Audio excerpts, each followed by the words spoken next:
ان کی ریکویسٹ ہے عوام سے، اور وہ دبے الفاظ میں مرکزی گورنمنٹ سے بھی سارے یہی کہہ رہے ہیں کہ آپ خدا را اس کو کلیئر کریں، اس جو انسٹانس ہے اس موقف کو کلیئر کریں، تاکہ کنفیوژن سے جو اس کا نقصان ہو رہا ہے وہ یہ ہو رہا ہے کہ جو لوکل گورنمنٹس ہیں، جو انسٹیٹیوشنز ہیں، جو مختلف آرگنائزیشنز ہیں، ان کے آپس میں جو ہے وہ کنٹرڈکشنز آ رہے ہیں اور ان کے تضاد پیدا ہو رہے ہیں اور ان کے آپس میں اختلافات پیدا ہو رہے ہیں۔ تو میں سمجھتا ہوں کہ جب تک ایک ایجنڈے پہ نہیں آئیں گے،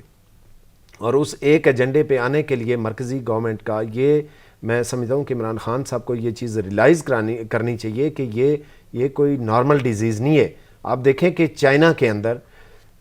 اندر ووہان کے اندر سے جب وہ وہاں پہ انہوں نے کنٹرول کر لیا، وہاں پہ فرسٹ جو کیس ہے آئی تھنک کہ وہ دسمبر 2019 میں آیا۔ اب دیکھیں کہ اب وہ ووہان سے وہ ایک قسم کی فتح کا جشن منا رہے تھے، تو ایک اور صوبے میں آپ کل پرسوں سے خبریں آ رہی ہیں کہ وہاں پہ وہ وبا پھیلنا شروع ہو گئی ہے۔ اب اس کا مطلب یہ ہوا کہ 6-7 مہینے کی سٹرگل کے بعد پھر وہ وائرس ادھر کا ادھر ہی ہے۔ تو اس کے لیے ہم نے ایک لمبی جنگ لڑنی ہے، یہ کافی لمبی فائٹ ہے ہماری، اور اس کے لیے پولیٹیکل جو انسٹانس ہیں ان کو ایک سائڈ پہ رکھ کے دیکھیں، یہ پوری دنیا کو پتہ ہے کہ لاک ڈاؤن کے علاوہ اس کا سلوشن کوئی نہیں ہے، کوئی ویکسین نہیں ہے۔ یہ تو WHO بھی یہی بات کر رہا ہے نا کہ آپ کے پاس جب تک ویکسین یا علاج اس کا دریافت نہیں ہوتا، لاک ڈاؤن کے علاوہ آپ کے پاس کوئی آپشن ہے نہیں۔ اب ایک اور چیز بھی یہ ہے نا کسی کے ساتھ کہ مئی میں کہا جا رہا ہے، ڈاکٹرز بھی یہ بات کر رہے ہیں، وزیر اعظم صاحب بھی یہ بات کر رہے ہیں کہ مئی میں جا کر صورتحال مزید تشویشناک ہو جائے گی، کیسز کی تعداد بڑھ جائے گی۔ صحیح وقت ہوگا کیا؟ ابھی لاک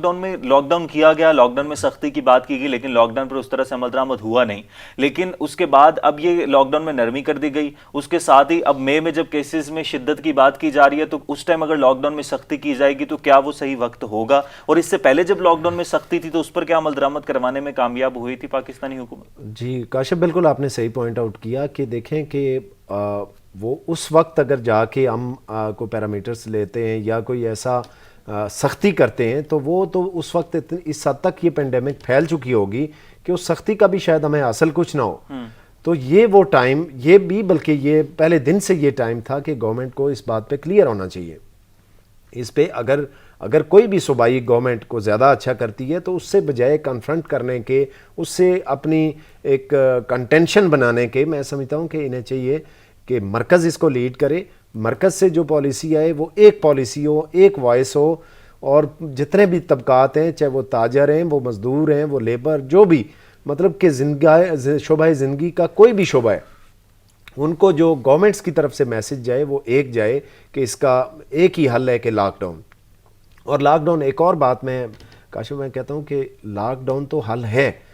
لیکن گورنمنٹس کو لاک ڈاؤن اس وقت تک انتہائی سخت رکھنا پڑے گا کہ میں سمجھتا ہوں کہ اس کے لیے اگر کوئی یہ اصول و ضوابط مرتب کرتے ہیں یا جو SOPs ہیں ان کے آنے تک، میں یہ سمجھتا ہوں کہ SOP سے کام چلایا بھی جا سکتا ہے، یہ کہ معیشت کو بھی کسی طور پہ ہم نے دیکھنا ہے، لیکن گورنمنٹس کو یہ چاہیے کہ وہ جو SOPs ہیں، یہ جو سختی کا دور ہے، مزید سختی اس میں کریں، لیکن اس سختی کے دوران میں وہ SOPs اس طریقے سے مرتب کریں کہ جہاں پہ ہمارا سوشل کنٹیکٹس ہیں وہ نہ ہونے کے برابر رہ جائیں۔ دیکھیں نا آج کل ہر چیز تو راجہ صاحب عمل درآمد ہو ہی نہیں رہا۔ اب دیکھیں کہ سندھ حکومت نے دواساز کمپنیز کو اسی وجہ سے 2-3 کمپنیز کو سیل کر دیا کہ وہ SOPs پر عمل درآمد کروا نہیں رہے تھے۔ اس کے بعد ہوا کیا کہ جو فارماسیوٹیکل مینوفیکچرر ایسوسیشن ہے ان کی جانب سے باقی کمپنیز کو بھی بند کرنے کی دھمکی دے دی گئی۔ تو یہ رویہ بھی تو درست نہیں ہے کہ SOPs پر عمل درآمد نہیں کرنا، اور اگر زبردستی کی جائے گی، سیل کیا جائے گا تو اس کے بعد دھمکیاں شروع ہو جاتی ہیں۔ اس رویے کو پھر کس طرح سے ٹیکل دیکھیں، میں پہلے جب سٹارٹ میں نے کہا نا کہ اس کی ریزن یہی ہے کہ اس کو ایک جگہ سے سمپتھی آ رہی ہے ان لوگوں کو۔ دیکھیں معیشت تو ہر ایک کا پرابلم ہے، 2-4 دن جب وہ بیٹھتے ہیں، اب دیکھیں مثال کے طور پہ میں کہتا ہوں کہ ایک تاجر ہے، اسے فکر ہے کہ اس کی دکان اگر بند رہے گی تو 6 مہینے بعد، 2 مہینے بعد، 3 مہینے کا جب اکٹھا کرایہ ہوگا وہ کہاں سے پے کرے گا؟ تو میں سمجھتا ہوں کہ اس میں فیڈرل گورنمنٹ آگے آئے اور پورے ملک کے لیے ایسی لیجسلیشن، ایسا آرڈیننس لے کے آئے کہ جو دونوں طبقات کو بیلنس کر کے انہیں پروٹیکٹ کرے۔ اسی طریقے سے کرایہ داری جو عام ریزیڈینشل ہے اس کے لیے بھی ایسے سوچا جائے۔ باقی ایسے طبقات کے جو بالکل سمجھتے ہیں کہ وہ ان کو کہیں سے اکنامکلی سپورٹ نہیں آ رہی, ان کو اسی طریقے سے وہ کیا جائے. تو میں کہنے کا مطلب یہ ہے کہ ایک 1 پوائنٹ ایجنڈا ہونا چاہیے, اور پھر یہ جو پولیٹیکلی موٹیویٹڈ جو سٹیٹمنٹس ہیں, جو پولیٹیکل بینیفٹس گین کرنے کے لیے غریب کی ہمدردی کے نام پہ یہ کہا جاتا ہے کہ ہم اکانومی کا بھی ہمیں خیال ہے. تو دیکھیں اکانومی کا خیال تو ہے, لیکن ہمیں ایک بات پہ کلیئر ہونا پڑے گا کہ اس پینڈیمک کا جو علاج ہے وہ صرف اور صرف لاک ڈاؤن ہے. اور اگر یہ لاک ڈاؤن نہ کیا ہم نے معیشت کے نام پہ ایک سمپتھی ایسے طبقات کو دی کہ جو ایس او پیز کو بریک کرنا چاہ رہے ہیں, جو کام کرنے کی طرف بڑھ رہے ہیں, تو میں سمجھتا ہوں کہ پھر بہت بڑا نقصان اچھا, تو یہ جو وفاق نے اب کہہ دیا ہے کہ صوبے اپنے حالات کے مطابق فیصلے کر سکتے ہیں, لاک ڈاؤن میں سختی کریں, توسیع کریں, جس طرح سے بھی فیصلے کریں, اگر حالات میں گنجائش ہے تو وہ نرمی لا سکتے ہیں, ادروائز نہیں. اس سے وہ سمپتی والا فیکٹر زائل ہو نہیں جائے گا؟ دیکھیں یہ ایک پازیٹیو ڈیولپمنٹ ہے, لیکن اس کے ساتھ ساتھ میں سمجھتا ہوں کہ عمران خان صاحب کو اپنی پارٹی کی قیادت, جس طرح کا دیکھیں نا کراچی کے اندر ہر دوسرے دن ایک سٹیٹمنٹ آ جاتا ہے, گورنر صاحب کچھ کہہ دیتے ہیں, فیصل واڈا صاحب کچھ کہہ دیتے ہیں, یا اس طرح کا وہاں سے جب سٹیٹمنٹ آ جاتا ہے کہ جی وہ غریب کی طرف جائیں گے اگر آپ اس طرح سختی کریں گے, یا جی ہم تاجر جو گرفتار ہوئے ہیں ان کی گرفتاری کی مذمت کرتے ہیں, ان کو فی الفور ریلیز کیا جائے, تو مجھے بتائیں کہ اس کا کیا امپیکٹ پڑے گا, اس کا وہ کیا میسج جائے گا. پھر میں سمجھتا ہوں کہ یہ جو پولیٹیکل گین کے اس طرح کے سٹیٹمنٹس ہیں, چاہے وہ پریس کانفرنسز کے ذریعے ہیں, چاہے میڈیا ٹاکس کے ذریعے, ان کو میں سمجھتا ہوں کہ خان صاحب کو ان کو مانیٹر کر کے ایسے لوگوں کو روکنا چاہیے ایسے سٹیٹمنٹ سے, تاکہ یہ اب دیکھیں میں کہتا ہوں کہ اب بہت ٹائم ہے ہمیں پولیٹکس کے لیے, لیکن یہ اس وقت پولیٹکس اور پولیٹیکل سٹیٹمنٹ سے لیڈرشپ کو روکنا چاہیے, اور صرف ایک ہی ایجنڈا ہو کہ اس کو کس طریقے سے اس پینڈیمک کو ہم کنٹرول کریں اور اپنی قوم کو اس سے نجات دلائیں. اچھا, کیسز جو کرونا کے ہیں ان کی تعداد بڑھتی جا رہی ہے, ڈیتھ ریشو بھی بڑھ رہا ہے. پاکستان جو ہے وہ 29 ممالک میں شامل ہو گیا جہاں پر کرونا سے متاثرہ مریضوں کی تعداد 10,000 سے زائد ہے, غالباً 11,000 سے بھی تجاوز کر چکی ہے. کیا لاک ڈاؤن میں نرمی کی وجہ سے کیسز بڑھ رہے ہیں اور جو اموات کی تعداد ہے ان میں بھی اضافہ ہو رہا ہے؟ دیکھیں دونوں چیزیں ہیں. نرمی کی وجہ جو ہے وہ میں ایک تو یہ ہے کہ یہ جو کنفیوژن ہے, کنفیوزنگ سٹیٹمنٹس جو آ رہے ہیں کہ صوبائی گورنمنٹس کچھ کہہ رہی ہیں, مرکز کچھ کہہ رہا ہے, ایک تو یہ ریزن ہے. پھر جو اویئرنیس ہے, اب دیکھیں آل دو کہ میڈیا اور سوشل میڈیا کا دور ہے, بہت زیادہ میڈیا نے اویئرنیس دی ہے لوگوں کے اندر, لیکن اس کے باوجود بھی میں سمجھتا ہوں کہ پولیٹیکل پارٹیز کے جو ونگز ہیں, جس طرح انہوں نے کہا کہ ٹائیگرز ہیں ہمارے, ہر پارٹی کے جو بھی انہیں نام دے لیں, ٹائیگر کہہ لیں, کچھ کہہ لیں, ان کے ورکرز ہیں وہ اپنے اپنے لیول پہ ایک وارڈ سے لے کے یونین کونسل سے لے کے اپنے حلقہ سے لے کے تحصیل ڈسٹرکٹ ہر لیول پہ میں سمجھتا ہوں کہ اویئرنیس کی ضرورت ہے, کہ لوگوں کو جہاں پہ آپ دیکھیں ان کو اویئر کریں, کہیں پہ کوئی ماسک پہن کے نہیں پھر رہا اس کو اویئر کریں کہ یہ کتنا ضروری ہے, یہ آپ کے اپنے لیے نہیں ہے بلکہ آپ کے سوسائٹی کے لیے, آپ کی فیملی کے لیے یہ ضروری ہے. تو میں سمجھتا ہوں کہ جہاں جہاں پہ یہ ہر ایک انڈیویجول, مطلب کہ یہ ضروری نہیں کہ پولیٹیکل پارٹیز ہی کریں, ہر جو باشعور یہ سمجھتا ہے کہ اس کے کیا کانسیکوینسز ہیں, اس کو چاہیے کہ اپنی اپنی جگہ پہ وہ رول ادا کرے اور اس کی اویئرنیس کو بڑھائے, تاکہ ایک تو جو پولیٹیکل کنفیوژن ہے اس سے نقصان ہو رہا ہے, اور دوسرا پھر ہماری جو اویئرنیس کی کمی ہے. آپ دیکھیں کہ آج بھی ایک طبقہ ایسا ہے ہمارے ملک کے اندر جو یہ سمجھتا ہے کہ ہمارے قوم کے لوگ بڑے جفاکاش ہیں, جی ہمیں تو یہ وائرس کچھ نہیں کہے گا, حالانکہ ان سے زیادہ جو پاورفل لوگ ہیں وہ اس میں سفر کر رہے ہیں. میں کل کسی جگہ ایک تجزیہ پڑھ رہا تھا کہ امریکن کا بھی یہی خیال تھا کہ وہ شاید وہ ایسی اقوام میں ان کا شمار ہے کہ ان کو فزیکلی اس وائرس سے وہ افیکٹ نہیں ہوں گے, لیکن آج دیکھیں کہ 50,000 سے ایکسیڈ کر گئی ہیں ان کی ڈیتھس, اور وہ وہاں پہ قابو نہیں ہو رہا وائرس. تو میں یہ سمجھتا ہوں کہ یہ بھی ایک ہماری اویئرنیس کی کمی ہے. اویئرنیس کے ساتھ ساتھ ایک اور چیز بھی ہے راجہ صاحب, وہ یہ کہ ہمارے ہاں جب لاک ڈاؤن میں نرمی کی گئی تو ٹیسٹنگ کیپیسٹی کم ہو گئی. ایک تو ہمارا ہیلتھ سسٹم ویسے ہی بہت زیادہ فریلڈ ہے. اب تو یہ بات برطانوی اخبار بھی کہہ چکا ہے, WHO بھی یہ بات کر رہا ہے کہ پاکستان اور بھارت میں ہیلتھ سسٹم بہت کمزور ہے, خاص طور پر پاکستان میں, اور اگر صورتحال اسی طرح سے رہی تو پاکستان کو بھی یورپ اور امریکہ جیسی صورتحال کا سامنا کر سکتا ہے. لیکن ہمارے یہاں اب حکومت نے بیرون ملک بزرگ جو پاکستانی پھنسے ہوئے تو ان کو پاکستان لانے کا سلسلہ بھی شروع کر دیا ہے، لیکن ٹیسٹنگ اتنی تیز ہو نہیں پا رہی. آپ کیا سمجھتے ہیں ہمارا ہیلتھ سسٹم واقعتاً کمزور ہے؟ ہمارے پر ٹیسٹنگ کیپیسٹی کیوں اتنی کم ہے؟ کاشف دیکھیں اب ڈیفینیٹلی ایک ہماری اکانومی آپ کو پتہ ہی ہے کہ اس کی کیا سٹیٹس ہے، کس طرح کے مسائل میں ہم پہلے ہی آلریڈی 2-4 اس میں رہے ہیں. لیکن آپ دیکھیں کہ دنیا کے ادارے تو یہ باتیں کہہ ہی رہے ہیں. آپ دیکھیں کہ کل جو سندھ کے ڈاکٹرز نے، جو فیمیل ڈاکٹرز نے پریس کانفرنس کی، وہ بڑی الارمنگ تھی. وہ کہتے ہیں کہ رو کے انہوں نے ہاتھ باندھ کے انہوں نے کہا کہ ہمارا کوئی پولیٹیکل موو نہیں ہے، ہم جسٹ آپ کو اویئرنیس دینے، آپ سے ریکویسٹ لوگوں سے میڈیا کے تھرو ہم کیا کر رہے ہیں کہ اس کو سمجھیں. انہوں نے کہا کہ ہمارے ڈاکٹرز کس طرح اس سے افیکٹ ہو رہے ہیں اور کس طرح ان کی جو ہے وہ ڈیتھس ہو رہی ہیں. اس کے بعد انہوں نے کہا کہ بلکہ انہوں نے ہمارے ملک کے جو مسائل کو ہائی لائٹ کرتے ہوئے انہوں نے کہا کہ ہمارے پروفیشن میں اتنا زیادہ ہمیں پرابلم آ رہی ہے کہ ہماری جو فیملیز ہیں وہ ہمیں پرمٹ نہیں کر رہی. وہ کہہ رہی ہیں کہ اس پروفیشن کو چوز کرنا ہے یا اپنی زندگی کو چوز کرنا ہے، دونوں میں سے ایک چیز آپ سلیکٹ کریں. تو یہ آپ یقیناً آپ دیکھیں نا، یہ فرنٹ لائن جو اس وقت سولجرز ہیں ہمارے، وہ ڈاکٹرز ہیں. اگر ڈاکٹرز افیکٹ ہو جائیں گے، اگر وہ پسپا ہو جائیں گے، اگر وہ ڈی مورلائز ہو جائیں گے، تو پھر باقیوں کا کیا بنے گا؟ دیکھیں باقی ہم تو اگنورینٹ ہیں، ہمیں تو نہیں پتہ، ہم تو جسٹ جو پریکاشنری میئرز ہمیں بتائے جاتے ہیں ہم وہ تو لے رہے ہیں، لیکن باقی جو کچھ کرنا ہے وہ ڈاکٹرز نے کرنا ہے. یہ جو حکومت تمام تر فیصلے کری، اب دیکھیں آج رمضان المبارک کا آغاز ہو گیا، آج پہلا روزہ ہے، مساجد میں نمازیوں کی تعداد بڑھ رہی ہے، مساجد میں نماز پڑھنے کے حوالے سے بھی ایس او پیز دے دی گئیں، لیکن ڈاکٹرز یہ بات کرتے نظر آئے کہ جی یہ ٹیکنیکل ایشو تھا، اس پر ڈاکٹرز کے ساتھ مشاورت کرنی چاہیے تھی. آپ کو لگتا ہے کہ حکومت نے یہ بھی غلط فیصلہ کیا کہ علماء کے ساتھ ساتھ ڈاکٹرز کے ساتھ بھی مشاورت کر لی جاتی تو سچویشن گیٹنگ مور بیٹر، لیکن حکومت نے یہ فیصلہ درست کیا یا غلط کیا؟ جی کاشف، یہ بالکل اس میں اگر ڈاکٹرز کی رائے لی جاتی تو زیادہ بہتر ہوتا. اسٹیک ہولڈر اس میں اگر علماء ہیں اس میں کوئی شک نہیں، لیکن ایٹ دا سیم لیکن ان کو اگر اسی مشاورت اور اسی ڈیلیبریشن میں اگر ڈاکٹرز کو بھی شامل کیا جاتا ملک کے. لیکن ایٹ دا سیم ٹائم ایک پوائنٹ یہ بھی ہے کہ اس وقت جن لوگوں کی حکومت ہے اس میں بہت سارے ڈاکٹرز ہیں. ہاں یہ دیکھیں، اب یہ چیزیں سوچنے کی ہیں کاشف کہ اگر اس طریقے سے اس کو اتنا ایزی لیا جائے گا تو جب یہ پینڈیمک اگر سپریڈ ہو گیا اور ہمارے قابو سے باہر ہو گیا تو پھر اگر ہمیں لاک ڈاؤن پہ آنا پڑا تو اس لاک ڈاؤن سے اصل تو کچھ نہیں ہوگا کہ سوائے کہ ہم اپنی ڈیڈ باڈیز کے اوپر روئیں گے، باقی اس کے علاوہ تو ہمارے پاس آپشن نہیں بچے گا. تو کیوں نہ وہ میئرز ابھی لے لیے جائیں. کیوں میں سمجھتا ہوں کہ ابھی بھی ٹائم ہے، ابھی بھی فیڈرل گورنمنٹ جو ہے عمران خان اس کو لیڈ کریں اور اس میں میں کہتا ہوں کہ بالکل پولیٹیکل جو ایشوز ہیں ان کو بالکل ایک سائڈ پہ رکھ دیں. ایک تو جتنے بھی پولیٹیکل لیڈرشپ ہے ان کی ڈیلیبریشن اس پہ بہت ضروری ہے کہ دیکھیں اگر کوئی پولیٹیکل آپ کس سے نہیں ملنا چاہتے نہ ملے، لیکن یہ ایشو ایسا ہے کہ قوم کی زندگیاں ہیں اس میں.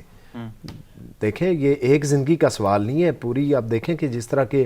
آپ دیکھیں کہ یہ سپریڈ ہوا ہے، جس طرح برطانیہ کے اندر، جس طرح یہ سپریڈ ہوا ہے جرمنی کے اندر، اٹلی کے اندر، امریکہ کے اندر، اگر اللہ نہ کرے کہ ایسی صورتحال سے ہمیں واسطہ پڑ جائے تو پھر کیا صورتحال ہوگی، تو وہ بہت لیٹ ہو جائے گا. تو یہ ٹائم ہے اس وقت بھی، آل دو کہ یہ جس طرح آپ نے کہا کہ صوبے اپنے میئرز لیں، لیکن اس کے ساتھ ساتھ یہ کریں کہ کوئی ایسا ڈرا بیک، کوئی ایسی بات سامنے نہ آئے کہ جس سے یہ لگے کہ وفاق کچھ کر رہا ہے اور صوبے کچھ کر رہے ہیں. اچھا، لاک ڈاؤن کے ساتھ ساتھ یہ جو دوسری امداد کا سلسلہ شروع کیا گورنمنٹ نے، احساس پروگرام کا آغاز کیا گیا، اس کے بعد ٹائیگر فورس کے حوالے سے بات کیا. اب شہریار افریدی صاحب بھی، شاہد افریدی صاحب ماسٹر صاحب یہ بات کر رہے ہیں کہ وزیر اعظم این جی اوز کو بلا کر بٹھاتے تو ٹائیگر فورس کی ضرورت نہ پڑتی. ٹائیگر فورس آپ سمجھتے ہیں کہ بنا کر حکومت نے صحیح فیصلہ کیا؟ کاشف دیکھیں ٹائیگر فورس کا اناؤنسمنٹ کرنے کے بعد میرے خیال میں لاہور گئے تھے پرائم منسٹر، جہاں پہ انہوں نے وہ اسپیچ کی تھی، اس میں انہوں نے پھر ان کا ایجنڈا بالکل کلیئر کر دیا جو جسٹ ایک پولیٹیکل ایجنڈا تھا.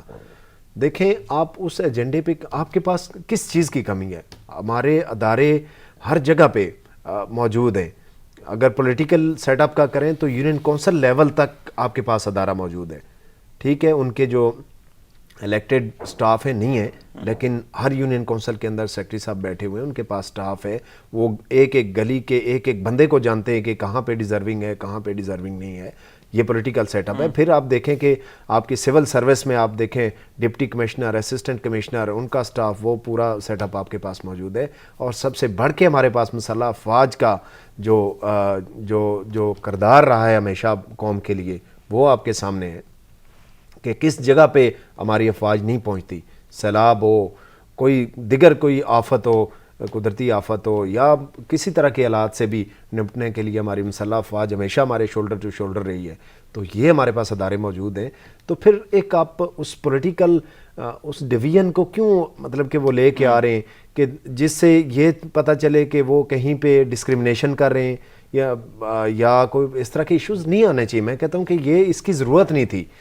ان کو اگر ٹائیگر فورس کی ضرورت نہیں تھی. میں دیکھیں ٹائیگر فورس ابھی تک عملی طور پہ آپ دیکھیں کہ اتنے اناؤنس ہوئے کتنا عرصہ ہو گیا. پریکٹیکلی آپ نے یا میں نے یا جو سننے والے ہیں انہوں نے کتنے لوگ دیکھے آگے پیچھے جو ٹائیگرز ایکٹیو ہو کے ابھی تو اس کا قیام مطلب ہدایت جاری نہیں کی گئی نا. پی ایم صاحب نے یہ کہا تھا کہ ہدایت جاری کریں گے تو اس کے بعد وہ آپریشنل ہو جائے گی. احساس پروگرام کے بعد جو لوگ رہ جائیں گے, ٹائیگر فورس جو ان علاقوں میں تشویشناک صورتحال ہوگی وہاں پر اویئرنیس بھی دے گی, جا کر لوگوں کو جو ہے امداد بھی فراہم کی جائے گی. ابھی تو آپریشنل, لیکن ٹائیگر فورس کی آپ سمجھتے ہیں کہ ضرورت تھی؟ میں یہ کہتا ہوں شاید ضرورت ہو کسی حد تک کہ وہ ہاتھ بٹائیں کہ آپ نے اپنے لیول پہ کام کریں, لیکن جس طرح کہ وہ ان سے لسٹیں بنوانا, ان سے جو آپ کا پیکیجز ہیں وہ ڈسٹریبیوٹ کرانا, یہ ان کا کام نہیں ہے. ان کو بالکل اپنے ساتھ رکھیں اپنی جگہ پہ, وہ ایک فورس ہیں, بالکل ان سے آپ اپنا جو بھی اویئرنیس کے حوالے سے آپ کر سکتے ہیں وہ کریں. لیکن پریکٹیکل جو کام ہے, جن اداروں کا کام ہے, یہ جو شاید افریدی صاحب نے بات کی نا, کہ یہ بالکل صحیح بات کی کہ یہ جو این جی اوز کے ادارے ہیں, بہت سارے ادارے ہیں, اگر اس ڈیلیبریشن میں ان کو لیا جاتا تو ان کے پاس ایک تو ڈیٹا پڑا ہوتا ہے, آلریڈی ان کے پاس ڈیٹا ہوتا ہے, پھر ان کا نیٹ ورک ہر جگہ پہ مطلب جہاں پہ جس فیلڈ میں وہ کام کر رہے ہیں ان کے پاس ہوتا ہے. تو یہ بالکل افریدی صاحب کی یہ بڑی اچھی بات ہے کہ اگر ان سے ڈیلیبریشن کی جاتی تو اس سے یقیناً فائدہ ہوتا. تو ان کو ابھی بھی میں سمجھتا ہوں کہ ابھی بھی ایک اور سوال بھی تو بہت زیادہ پیدا ہوا جب ٹائیگر فورس کے قیام کی بات کی گئی تو کیا ٹائیگر فورس آگے جا کر کہیں اور بھی کام کر سکے گی؟ مطلب جب کرونا کی وبا سے ہم نمٹ لیں گے, کرونا ختم ہو جائے, اس کے بعد جو ٹائیگر فورس میں والنٹیئرز ہوں گے ان کو کس طرح سے خدمات ان کی حاصل کی جائیں گی؟ کاشف دیکھیں, جو پولیٹیکل ایک انسٹانس کے تحت جو بھی سٹیپ لیا جاتا ہے اس کے کانسیکوینسز بھی پولیٹیکل ہی ہوتے ہیں. آپ دیکھیں کہ کئی جگہوں سے شکایتیں آئی ہیں کہ جی انہوں نے اپنے علاقے کے جو لوگ ہیں, کل بھی میں سوشل میڈیا پہ کہیں پہ دیکھ رہا تھا کہ ایسے لوگوں کی لسٹیں وہ مرتب کر رہے ہیں کہ جو ڈیزرونگ نہیں ہیں, اور جو ان کے پولیٹیکل اوپوننٹ ہیں ان کو ان میں سے ڈراپ کروا رہے ہیں. تو دیکھیں ایسا یہ بلا تفریق ہونا چاہیے. یہ انسانی جانوں کا مسئلہ ہے, ہیومن بینگ کا ایشو ہے. اس پہ میں سمجھتا ہوں کہ پولیٹیکلی کوئی بھی پولیٹیکل آرگنائزیشن ہے وہ کرے اپنے حساب سے, لیکن اس طرح کے جو ریلیف پیکیجز ہیں کہ جس کی جو بھی ڈیزرونگ ہے اس کو ضرورت ہے اس وقت اس کی, تو ان کے لیے میں سمجھتا ہوں کہ ان سے موو نہیں کرانا چاہیے. اس کے لیے جو انسٹیٹیوشنز آپ کے پاس موجود ہیں, چاہے وہ سول انسٹیٹیوشن ہے, چاہے آپ کی مسلح افواج ہے, یا میں سمجھتا ہوں کہ جس طرح یہ افریدی صاحب نے کہا کہ آپ کے پاس این جی اوز ہیں, تو ان سے کام کروائیں, ان کے ایکسپیرینس سے, ان کے ڈیٹا سے جو ہے وہ آپ اس سے فائدہ لیں. اچھا, اس کے ساتھ ساتھ احساس پروگرام کے تحت لوگوں کو امداد بھی مل رہی ہے, ریلیف بھی مل رہا ہے, لیکن ایک اور چیز ہم دیکھ رہے ہیں کہ مہنگائی میں بھی اضافہ ہو کہ رمضان ہمیشہ سے یہ رہا ہے کہ رمضان میں حکومت ریلیف پیکیج تو دیتی ہے. اب یوٹیلیٹی سٹورز ورکرز جو ہیں وہ اپنا احتجاج کر رہے ہیں, ان کے اپنے مسائل چل رہے ہیں, حکومت کے ساتھ مطالبات کرنے کی کوشش کی جا رہی ہے جو کہ پورے نہیں ہو رہے. دوسری طرف مہنگائی بھی بڑھ رہی ہے. اب عمران خان صاحب نے ایک اور بات بھی کر دی کل کہ کسی بھی ملک سے کوئی بھی امداد نہیں ملی, تو وہ جتنے بڑے بڑے اعلانات مختلف ممالک کی طرف سے کیے گئے تھے, اس کا مطلب ہے کہ پاکستان ابھی بھی سٹل وہیں کھڑا ہے. دیکھیں کاشف, پہلی بات ہے کہ دنیا ساری سفر کر رہی ہے, ٹھیک ہے, امداد کہیں سے آئے گی, بعض ممالک بھیجیں گے بھی, لیکن عملی طور پہ ہم نے اپنے شولڈرز کے اوپر اپنے وسائل کے مطابق پلاننگ کرنی ہے. آپ نے مہنگائی کی بات کی, تو میں سمجھتا ہوں کہ اس وقت جو پیٹرولیم مصنوعات ہیں, آپ کو پتہ ہے کہ عالمی منڈی میں وہ کہاں پہ پہنچ چکی ہیں, وہ کتنی ڈاؤن ہو چکی ہیں. تو ہماری گورنمنٹ کیوں پہلی تاریخ وہ جس طرح مہینے کے اینڈ کا ویٹ کرتے ہیں کہ اب ہم اناؤنس کریں گے. میں کہتا ہوں کہ ایک پیٹرولیم مصنوعات, ابھی دیکھیں نا پیٹرول اور ڈیزل کی قیمتوں میں اگر 5, 10, 15, 20 روپے کمی آتی ہے تو اس کا پریکٹیکلی ہر جگہ اس کا فائدہ ملے گا آپ کو. تو میں سمجھتا ہوں کہ یہ گورنمنٹ کو ابھی دیکھیں پوری قوم کرائسس فیس کر رہی ہے، تو اس میں بجائے اس کے کہ مہینے کا اینڈ کا ویٹ کرے گورنمنٹ، یہ فی الفور میں سمجھتا ہوں کہ ڈیسیجن کر کے تاکہ یہ پیکیج تو پالیسیز لے کر آنی چاہیے اور اس طرح کی پیکیجز لے کر آئیں تاکہ اس میں ریلیف دیا جا تاخیر نہ سکے. کریں، کیونکہ اس وقت یہ نہیں کہ جو بالکل آپ کا لوور کلاس وہ ہے، اس وقت ہر شعبہ زندگی کے ہر جو پورا پاکستان اس وقت سفر کر رہا ہے اور انہیں ضرورت ہے. بریک کے بعد واپس آتے ہیں، پھر گفتگو کا سلسلہ یہیں سے آگے بڑھاتے ہیں، ہمارے ساتھ رہیے گا.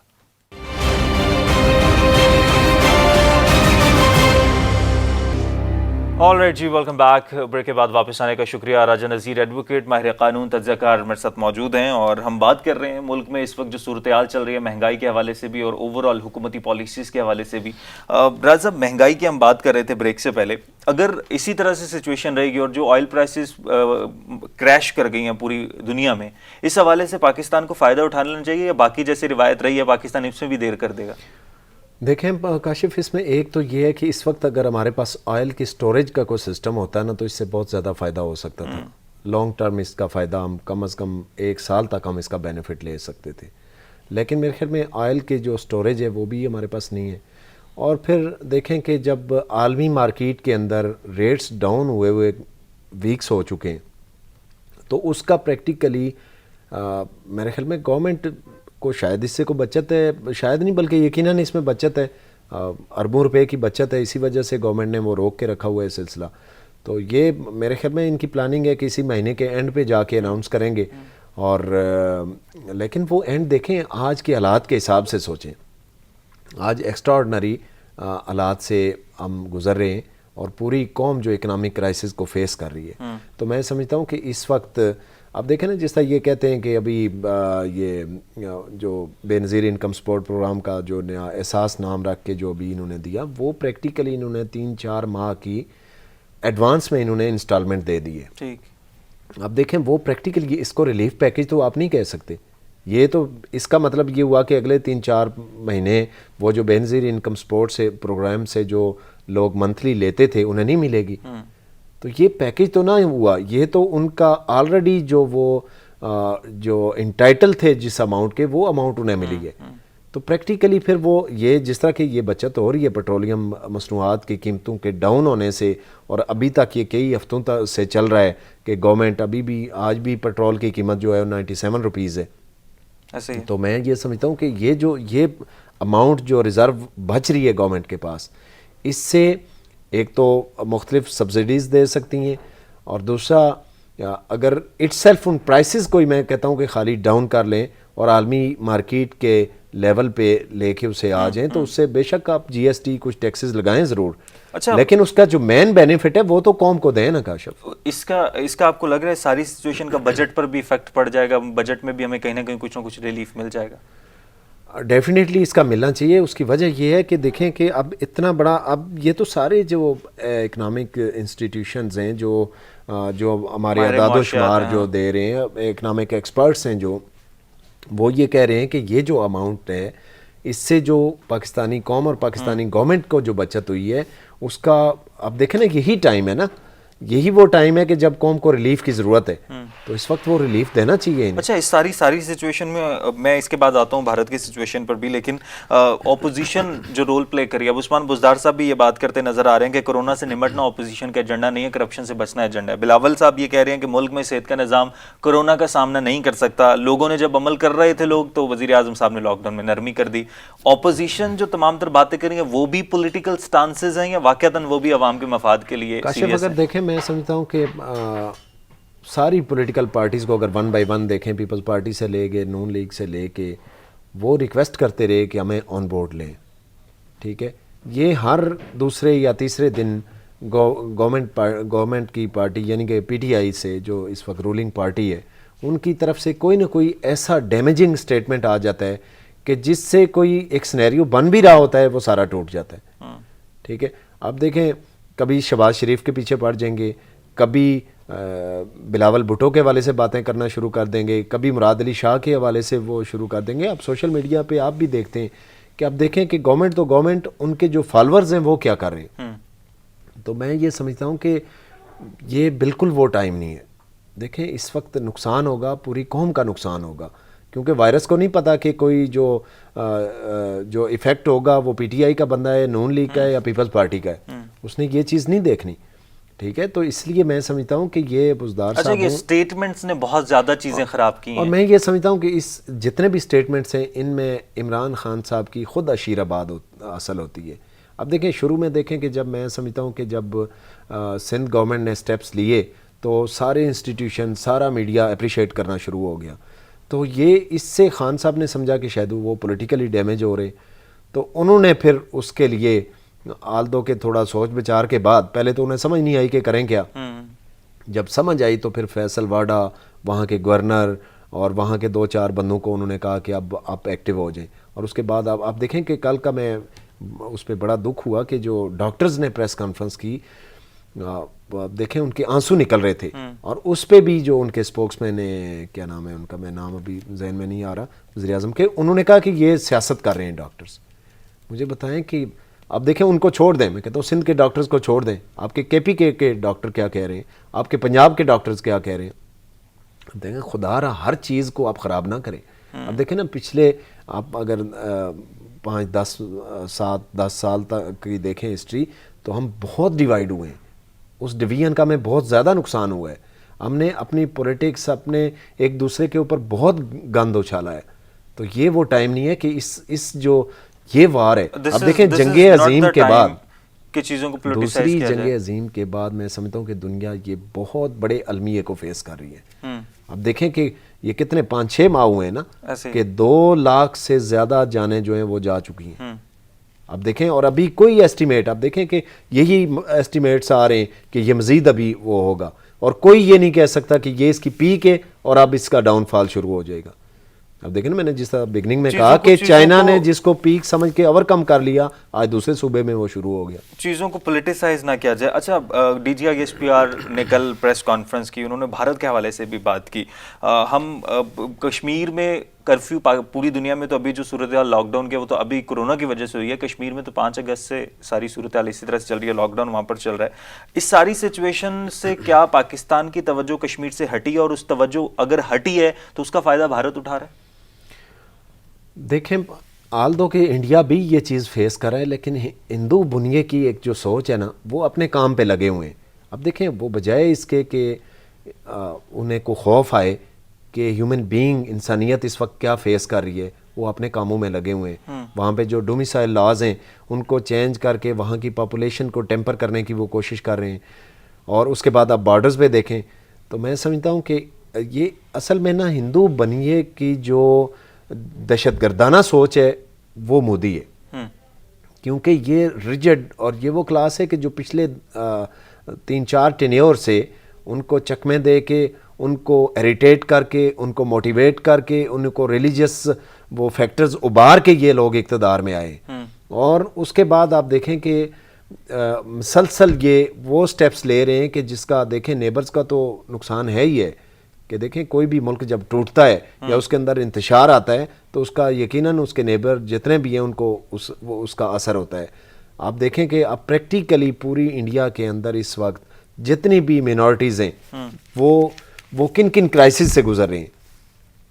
کل میں سوشل میڈیا پہ دیکھ رہا کہ وہاں پہ اب ایون کہ ایک ریڈی والا بھی وہ وہاں پہ اپنی ایک آئیڈینٹی لگا کے وہ چیزیں بیچ رہا ہے کہ یہ مسلمان ہے، یہ ہندو ہے، فلاں فلاں ہے. مطلب اس طرح کی ڈسکرمنیشن ان کے سوسائٹی کے اندر پہ ویست ہو چکی ہے. تو میں سمجھتا ہوں کہ اس کا ذمہ دار جو ہے وہ ہندو بنیا ہے، وہ مودی ہے، وہ اس کی وہ ٹیررسٹ کلاس ہے کہ جو یہ سمجھتے ہیں کہ یہ ریجن جو ہے، یہ خطہ جو ہے صرف ہندوؤں کے لیے. اچھا، اندرونی طور پر تو بھارت انتہا پسندی کر رہا ہے، لیکن line of control per cease fire معاہدے کی خلاف ورزی بھی ہو رہی ہے، عالمی قوانین کی بھی خلاف ورزی کر رہا ہے. تو آپ ماہر قانون بھی، عالمی قوانین کے جب کوئی بھی ملک خلاف ورزی کرتا ہے تو اس کے خلاف کیا کارروائی ہوتی ہے؟ دیکھیں کاشف، انٹرنیشنل لاز، اب دیکھیں کہ جس طرح یونائٹڈ نیشن ہے وہ کہتے ہیں نا کہ انٹرنیشنل لاز کے پیچھے، چونکہ ایک ملکی لا ہوتا ہے نا تو اس کے پیچھے ایک طاقت ہوتی ہے، آپ کی پولیس ہے، آپ کی لا انفورسنگ ایجنسیز ہیں، وہ اس کو امپلیمنٹ کراتے ہیں. انٹرنیشنل لا کا ایک بیک اس کا جو ڈرا بیک ہے وہ یہ ہوتا ہے کہ اس کی جہاں پہ اب دیکھیں کہ یونائٹڈ نیشن کی فورس جو ہے اس کا مین سپانسر کون ہے؟ یونائٹڈ نیشن کے پیچھے بیکنگ پہ مین چیز امریکہ ہے. امریکہ کے جہاں پہ اپنے مفادات ہوتے ہیں وہاں پہ تو وہاں کی ریزولوشنز پاس ہوتی ہیں گھنٹوں میں اس پہ عمل بھی ہو جاتا ہے. لیکن جہاں پہ امریکہ کے اپنے مفادات نہیں ہوتے وہاں پہ آپ دیکھیں کہ وہاں پہ ہیومن بینگ کا کیا کچھ نہیں ہیومن بینگ کے ساتھ ہوا، انسانیت کا کس طرح خون نہیں ہوا. اب کشمیر کی ایگزامپل آپ کے سامنے ہے، فلسطین آپ کے سامنے ہے، باقی جو اس طرح کے ایشوز ہیں، اور وہاں پہ کوئی موو انٹرنیشنل لا کی نہیں ہوتی. اس کی وجہ کیا ہے؟ کیونکہ امریکہ وہاں پہ اپنے ویسٹڈ انٹرسٹ کی وجہ سے وہاں پہ اس کے مفادات نہیں ہیں کہ یہ ان معاملات کو جو ہے وہ ریزالو کیا جائے. تو اس وجہ سے میں سمجھتا ہوں کہ انٹرنیشنل لا، اب دیکھیں ایک چیز تھی، کچھ لاز ہیں بھی کہ یہ نہیں کہ آپ بالکل کچھ نہیں کر سکتے. میں سمجھتا ہوں کہ پچھلے جب انہوں نے اس کا سٹیٹس، کانسٹیٹیوشنل سٹیٹس جب چینج کیا کشمیر کا، تو یہ وہ بڑا بہترین ٹائم تھا کہ جب ہم انٹرنیشنل کورٹ آف جسٹس میں جاتے. اور اس کی وجہ یہ تھی کہ اس سے پہلے گلبھوشن کیس کے اندر انڈیا وہاں پہ جا کے اس کی جورسڈکشن کو ایکسیپٹ کر چکا تھا. اس سے قبل یہ تھا کہ انڈیا ہمیشہ یہ کہتا تھا کہ آئی سی جے کو وہ ایکسیپٹ ہی نہیں کرتے تھے، وہ مانتے ہی نہیں تھے. لیکن گلبھوشن کیس کا وہاں پہ جانے کے بعد پرنسپل آف ایسٹاپل آ گیا کہ اب وہ اس کی جورسڈکشن کو ڈینائی نہیں کر سکتا. ٹھیک، کیونکہ گلبھوشن کیس میں خود آئی سی جے میں گئے. اب کشمیر کے ایشو پہ میں سمجھتا ہوں کہ یہ جو کانسٹیٹیوشنل جو امینڈمنٹ انہوں نے کی تھی، جس میں اب دیکھیں نا اس میں انلیگیلٹی کی یہ انتہا ہے کہ جس اسٹیٹ کے حوالے سے، کشمیر کے حوالے سے انہوں نے وہ امینڈمنٹ کی، اس کی اسمبلی کو آن بورڈ ہی نہیں لیا. اب دیکھیں کہ انڈیا کی جو نیشنل اسمبلی یا جو بھی ان کا وہ ہے ریپریزنٹیٹیو ہیں، وہ ڈیسیژن کر رہے ہیں کشمیر کے بارے میں، اور ان کی جو اسمبلی ہے اس سے پوچھا ہی نہیں گیا. تو یہ میں سمجھتا ہوں کہ یہ سرے سے انلیگل اور ان کانسٹیٹیوشنل یہ امینڈمنٹ تھی. اس کو پہلی بات ہے کہ انڈین سپریم کورٹ کو اس کو دیکھنا چاہیے تھا. لیکن وہاں پہ چونکہ آپ کو پتہ ہے کہ ہندو بنیا اور ان کی جو ٹیررسٹ کلاس ہے ان کا اتنا زیادہ پریشر ہے ان کی سپریم کورٹ پہ کہ وہاں سے آپ ایکسپیکٹ نہیں کر سکتے. اور اس کا دوسرا سلوشن یہ تھا کہ اس کو آئی سی جے میں لے کے جاتے. آئی سی جے میں یہ میں سمجھتا ہوں کہ عمران خان گورنمنٹ کشمیر کانسٹیٹیوشنل جو جی امینڈمنٹ کو میں سمجھتا ہوں کہ یہ سب سے غلط جو سٹیپ اس گورنمنٹ کا ہے، ہماری گورنمنٹ کا، کہ اس ایشو کو وہ جو اپرچونٹی تھی ہمارے پاس آئی سی جے میں جانے کی، وہ ضائع کی. اور اس ضائع کرنے کی کیا وجہ ہے یہ ہمیں نہیں پتا. لیکن کہنے کا مطلب ہے کہ اگر اسی ٹائم عالمی عدالت انصاف میں چلے جاتے اور اس کو چیلنج کر دیا جاتا تو اس طرح سے دیکھیں وہاں سے اگر ایک ورڈکٹ آ جاتی کہ یہ جو امینڈمنٹ ہے وہ انلیگل ہے، وہ انٹرنیشنل لاز کے اگینسٹ ہے. اب دیکھیں نا ہمارے پاس یونائٹڈ نیشن کی ریزولوشنز تو وہاں پہ پڑی ہوئی ہیں کہ جن کے مطابق ابھی تک اب کیا پیرامیٹر ہیں. آئی سی جے نے کس لا کے تحت دیکھنا تھا؟ انٹرنیشنل لا کے تحت. اور انٹرنیشنل لا میں سب سے امپورٹنٹ یونائٹڈ نیشن کے آرٹیکلز ہیں یا پھر ان کی ریزولوشنز ہیں. تو یہ وہاں پہ ریزولوشنز پڑی ہوئی ہیں کہ یہ ایک انسالو جو ہے وہ ایشو ہے. تو میں سمجھتا ہوں کہ اس میں 100% یہ ایک کیس ہمارے فیور کا بنتا تھا. اچھا، تو ابھی جو لائن آف کنٹرول کی خلاف ورزی کر رہے ہیں، سیز فائر معاہدے کی 12 خلاف ورزی کر چکے، اس کو بھی ہم جا کے اس پر بھی بات کر سکتے ہیں؟ یہ بھی بات ہو سکتی ہے، لیکن اس میں وہ کاؤنٹر یہ کلیم لیتے ہیں جی کہ انٹرفیرنس ہوتی ہے جی، تو ہم جوابی کارروائی کرتے ہیں. اس کو ایک مطلب کہ اس کو ریزسٹ کرنے کا ان کے پاس ایک آرگو تو بن جاتا ہے. لیکن وہ جو کشمیر ایشو پہ جو امینڈمنٹ ہوئی تھی اس سے بیسٹ کیس کوئی نہیں تھا ہمارا آئی سی جے میں جانے کا. تو میں سمجھتا ہوں کہ وہ ابھی بھی ہو سکتا ہے. ابھی بھی میں سمجھتا ہوں کہ ٹھیک ہے اس وقت دنیا ایک ان کرائسس سے گزر رہی ہے، لیکن دیکھیں کہ آپ ان کرائسس کے ہوتے ہوئے بھی انڈیا کیا کر رہا ہے. انڈیا نے تو ہمیشہ اس طرح کے حالات سے جو انٹرنیشنل ڈیولپمنٹ سے فائدہ لیا ہے اور اس نے اپنے کام کیے ہیں. اب دیکھیں کہ ہمارے اندر پولیٹیکلی الیکشن کا دور تھا اور ہم ایک پولیٹیکلی ایک ٹسل یہاں پہ چل رہی تھی اور انہوں نے وہ امینڈمنٹ کر لی.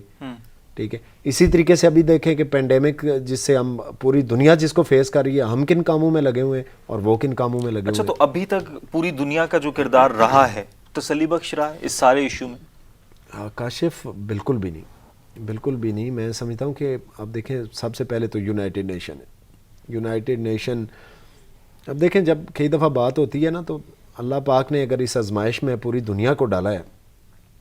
تو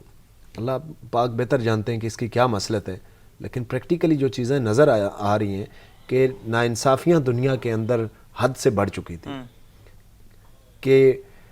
اب کشمیر فلسطین میں دیکھیں وہاں کی آباد کاری کس طرح وہاں پہ انہوں نے جیوز کی کر کے وہاں پہ پورا سنیریو ہی چینج کر دیا ہے وہاں پہ، اور اسی تسلسل کو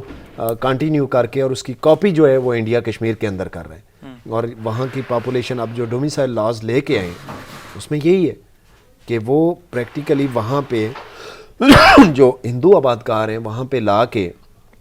کہ تاکہ کل کچھ عرصے بعد کہیں پہ اگر کمپیل کو انٹرنیشنل کمیونٹی انہیں کرتی ہے کہ بھائی آپ استصواب رائے کریں یہاں پہ اور یہاں کے لوگوں کی رائے پوچھیں، تو وہ یہ چاہتے ہیں کہ اس پاپولیشن کو ٹیمپر کر کے وہاں پہ ہندو کی اکثریت کر دی جائے تاکہ کل ہم یہ شو کر سکیں کہ یہاں کے لوگ تو ہمارے ساتھ رہنا ہی نہیں چاہتے،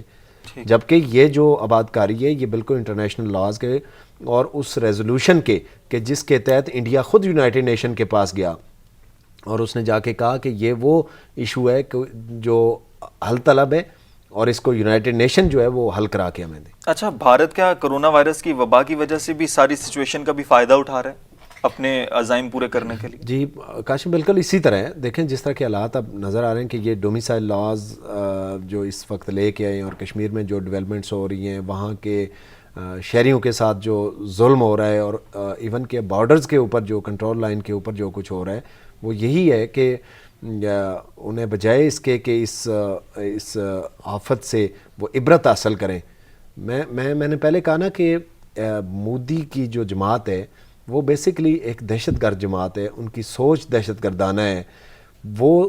وہ صرف یہ چاہتے ہیں اور کہتے ہیں اور ان کی سوچ ہے کہ انڈیا جو ہے وہ صرف ہندوؤں کے لیے۔ تو پھر یہ جو انسانی حقوق کے علمبردار تنظیمیں ہیں جو ورلڈ وائڈ کام کر رہی ہیں وہ کیوں خاموش ہیں؟ میں دیکھیں کہ اس وقت کیا اس کی تھی ایک پوری ہسٹری، جس طرح میں نے کہا کہ ویسٹڈ انٹرسٹ ہیں ہر ایک کے، امریکہ کا اپنا ہے، باقی جو سپر پاور ہیں، اور اس سے بڑھ کے میں یہ سمجھتا ہوں کہ جو ویٹو پاور کا جو ایک لا موجود ہے جو یونائٹڈ نیشن کے چارٹر کے اندر، میں سمجھتا ہوں کہ یہ بہت بڑی ریزن ہے اس طرح کے ایشوز کے حل نہ ہونے کی، کہ دیکھیں کہ کسی بھی ایشو پہ اگر ان 5 سپر پاور میں سے جن کو ویٹو کا رائٹ ہے وہ اگر کسی جگہ ان کا ویسٹڈ کو انٹرسٹ ہے تو وہ اس ایشو پہ وہ ویٹو کا رائٹ کر کے باقی ساری دنیا کچھ کہتی رہے، ایک ملک اگر اس کو ویٹو کر دے تو وہ بات ہی ختم ہو جاتی ہے۔ تو اس وجہ سے میں سمجھتا ہوں کہ آپ دیکھیں نا کہ لیگ آف نیشن کیوں فیل ہوئی، کیونکہ وہ ان ناانصافیوں کا ازالہ نہیں کر سکے، تو اسی وجہ سے پھر لیگ آف نیشن فیل ہوئی اور یونائٹڈ نیشن آئی۔ تو میں سمجھتا ہوں کہ یونائٹڈ نیشن بھی انہی لائنز پہ ہی جا رہی ہے کہ دنیا کے جتنے بھی حل طلب ایشوز ہیں ان میں دیکھیں کہ کوئی بھی ایسا ایشو نہیں ہے کہ جو حل کرا سکی ہوئی۔ تو اچھا، اب پاکستان اس میں کرنٹ جو سینیریو چل رہا ہے اس میں پاکستان کے پاس کیا آپشنز ہیں؟ پاکستان کیا کر سکتا ہے اس ساری سچویشن میں؟ کیونکہ ساری دنیا ہی اپنی اس وائرس سے نمٹنے میں لگی ہوئی ہے، تمام ممالک اس پر کام کر رہے ہیں، تو اس کے درمیان میں اس مسئلے پر بات کرنا، دیکھیں بات آپ صحیح کہہ رہے ہیں کہ اس وقت جو پینڈیمک ہے پوری دنیا اس کو فیس کر رہی ہے، اس کے کانسیکوینسز کو فیس کر رہی ہے، لیکن یہ ہے کہ ہمارے پاس چونکہ پورا شعبہ موجود ہے کشمیر کے حوالے سے، اس کے بعد میں نے جس طرح کہا نا کہ لیگل ایک پینل اس پہ موجود ہے اور ہونا بھی چاہیے، اور بنا کے اس کو میں سمجھتا ہوں کہ اس ایشو کو جو امینڈمنٹ تھی نا، اگر اس کو ہم چیلنج کر کے ICJ میں لے جاتے ہیں تو یہ وہ ہمارا سٹیپ ہوگا کہ جو پورے ان کے جتنا انہوں نے جو کچھ کیا اس ساری کو ہلا کے رکھ دے گا، کہ انہوں نے جو امینڈمنٹ کی وہ نہ صرف انڈیا کے کانسٹیٹیوشن کے خلاف ہے بلکہ میں سمجھتا ہوں کہ وہ انٹرنیشنل لاز، یونائٹڈ نیشن کے چارٹرز، یونائٹڈ نیشن کی ریزولوشنز کے خلاف ہے، اور یہ پاسبل نہیں ہے کہ وہ ICJ میں جائے اور مینٹین رہے۔ ٹھیک ہے، بہت شکریہ راجہ نذیر صاحب، اسٹوڈیوز میں موجود تھے، تمام تر ایشوز پر بات کر رہے تھے، ہمارے قانون ہے، تجزیہ نگار ہیں۔ آج کے پروگرام سے اجازت دیجیے، اللہ نے کے پاس۔